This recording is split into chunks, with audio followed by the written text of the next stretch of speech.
I'd now like to run you through how you can change the settings for your Google Drive. So the settings option is found over here on the cog on the top right. You'll see the cog used in lots of software for the changing different things. So the settings options is right at the top there.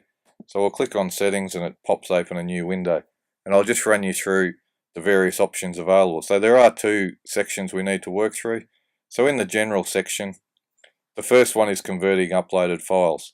If you click this, it will change documents such as Word documents into a Google Doc or an Excel spreadsheet into its equivalent, which is called Google Sheets.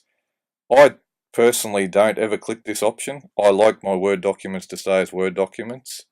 What I've done probably in the last 12 months, any new documents I make, I definitely use Google Docs to create those because of the collaboration and sharing and all of those features.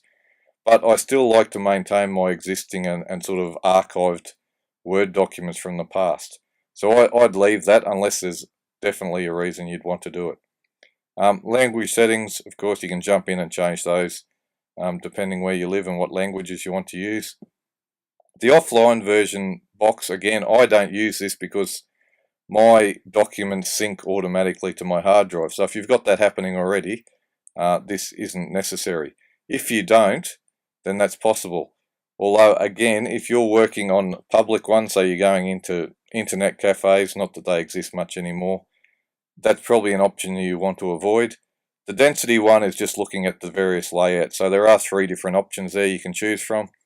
And again, it just sort of changes the layout of different things. So I'm not going to run you through those. You can work those out for yourselves. The last one there, Google Photos is a relatively new thing. So Google will actually allow you unlimited storage of photos in the cloud. So they don't particularly care how many you have. They do compress them slightly, but they're still fairly high resolution as it is. The one thing to be careful of here, Google give you 15 gigabytes of storage in the cloud as part of Google Drive. If you're storing thousands and thousands of photos and creating a Google Photos folder in your My Drive, which this little option does for you, that will fairly quickly fill up. So again, probably one that I would leave blank myself. The other option in our main section is Manage Settings, and again, this is just using things as defaults and various options. So these are some of the Google apps that you can associate with Google Drive. So Docs is the equivalent of a word processor. Forms allows you to do surveys. Maps, Sheets is the spreadsheet one. And you can use those as your default, and you can go in and view those pages if you need to. So probably not a lot in that second option there. And again, just going back to the general one to double check, the 3 ticks there, I personally wouldn't touch any of them. I would just leave it as it is.